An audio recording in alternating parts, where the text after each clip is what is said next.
Hi, my name's Ewan. I'm one of the early years and primary team members at CERC, and today we're going to be building a balloon hovercraft. So for that you will need a CD or a reasonably thick piece of card or one of the polystyrene bases from a pizza that you can buy in the shops. It makes a good base as well, cut to roughly around the same diameter or size as a CD, and you will need to punch a hole in the middle. That will become clear later as to why we need that. You also need a pop-up sports bottle top, some balloons. Anyone taking part in this activity, if you can please check that nobody has an allergy to the latex in the balloons, a balloon pump, and a blob of blue tack or plasticine. Okay, first thing we need to do for this activity is to take your blob of blue tack or plasticine and either roll it between your hands or on the table to make a long sausage shape. Now we're needing the sausage shape to be long enough to go all the way around the centre of your seed, of the hole in your CD or of your cardboard or of your polystyrene disc, whatever it may be that you have. It's working there. And then you're going to push it around the outside of the CD, the hole in the CD, or whatever it may be that you have, like so. You're then going to take your pop-up sports bottle top and you're going to push that into the blue tack or the plasticine, making sure that there's a good seal around the outside of the bottle top, like the CD.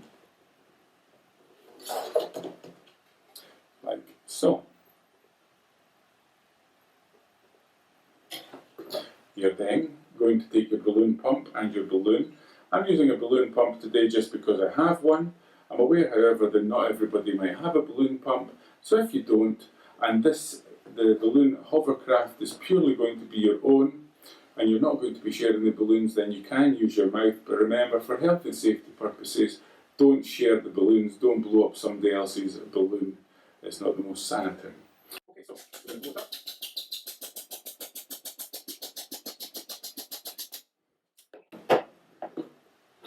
Once it's reached a reasonable size, you're going to pinch it at the end. Giving it a little twist sometimes helps to stop the air from escaping. Now this is where you could do with an extra pair of hands, so you're wanting to stretch the end of the balloon over the top of the bottle top. Something would be a little bit fiddly,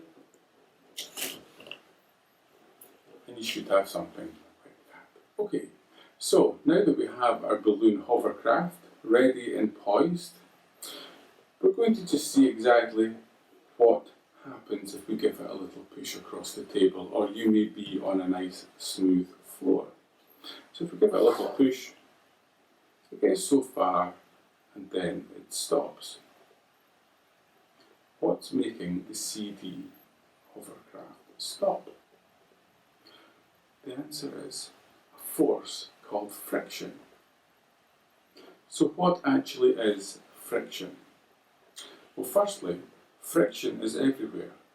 So when two objects come into contact with each other, we have friction between these two objects. So in our case here, with our balloon hovercraft, there is friction between the CD and whatever surface the CD is sitting on. So when you give it a push, the force of friction is greater than the force or the movement of the CD going forwards. Therefore, the CD eventually comes to rest. So, how are we going to reduce friction or overcome friction in this activity?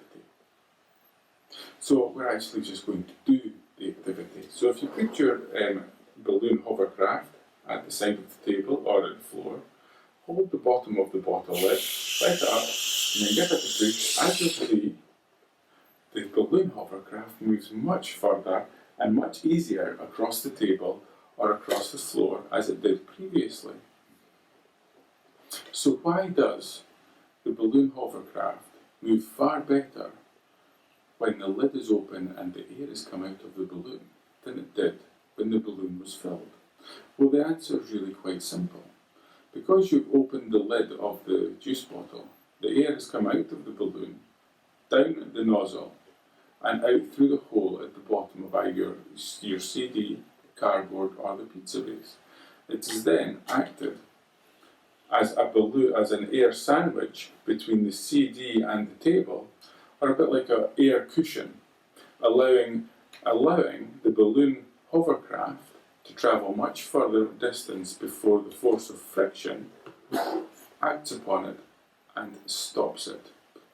Okay, so now it's your turn to go off and investigate. Give this one a try, give it a few tries. Then start to investigate and play with the different sized bases or different shapes of the bases that you can have. Is there one particular material that works better than the others? Does the shape or the size of the balloon make any difference?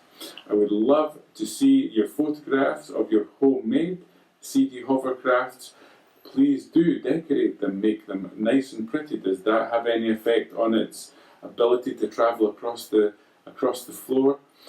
Please do share your photographs and your videos, or your boomerangs, or whatever it is that you're taking of them, with us at CERC Primary, either on Twitter or on Facebook. Happy investigating!